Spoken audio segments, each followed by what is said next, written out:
มากผลทางเศรษฐกิจเดือนพฤษภาหลายตัวเลขเป็นบวกสนับสนุนโดยน้ำดื่มหัวเสือท่านสอนไซสิทธิพไซรัฐมนตรีประจำสำนักงานนายกรัฐมนตรีโฆษกรัฐบาลได้แถลงข่าวต่อสื่อมวลชนเกี่ยวกับผลการประชุมสมัยสามัญของรัฐบาลประจำเดือนพฤษภาคม 2025 ที่ได้ปิดลงในตอนบ่ายวันที่ 30 พฤษภาคมผ่านมาให้รู้ว่าเกี่ยวกับงานพ้นเด่นประจำเดือนพฤษภาคม 2025 ถึงแม้ว่าสภาพการสากลและภาคพื้นยังสืบต่อผันแปรไปอย่างสับสนและคาดเดาได้ยากแต่รัฐบาลได้สมใจจัดตั้งปฏิบัติบรรดาเวียกจะสุม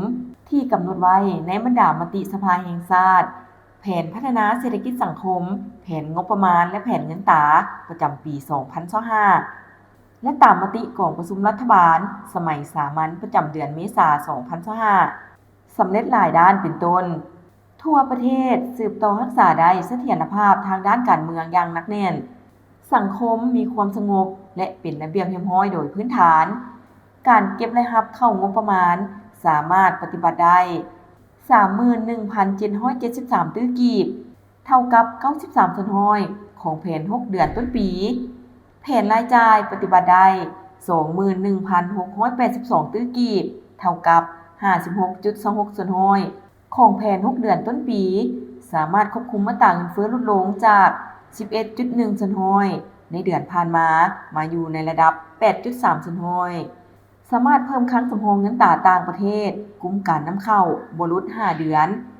สามารถชำระหนี้สินทางภายในและต่างประเทศที่ครบกำหนดชำระตามแผนพร้อมเดียวกันนี้แม้นได้เก็บคืนหนี้สินจากบรรดาบริษัทได้จำนวนหนึ่ง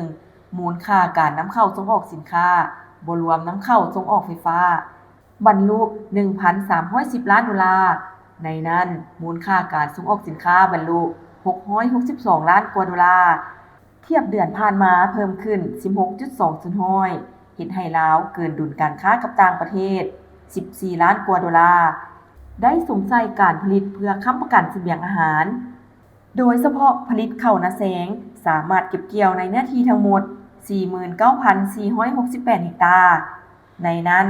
ทั่วประเทศแม้นได้สงสัยการผลิตพืชเสบียงอาหารฤดูแล้ง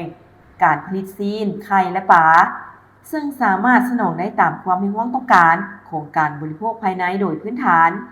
ได้เอาใจใส่คุ้มครองส่งเสริมสร้างสภาพแวดล้อมที่เอื้ออำนวยเพื่อดึงดูดการลงทุนทั้งภายในและต่างประเทศซึ่งในเดือนพฤษภาคมนี้ได้อนุมัติการลงทุนในกิจการสัมปทานจำนวน 7 โครงการมูลค่า 9,244 ตื้อกีบกับ 3 ล้านดอลลาร์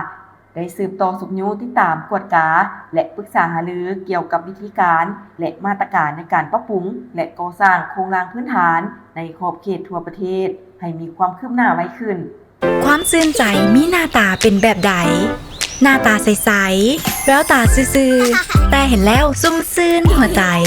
น้ำดื่มหัวเสือคุณภาพเหรียญคำระดับสากลตื่มความซื่นใจ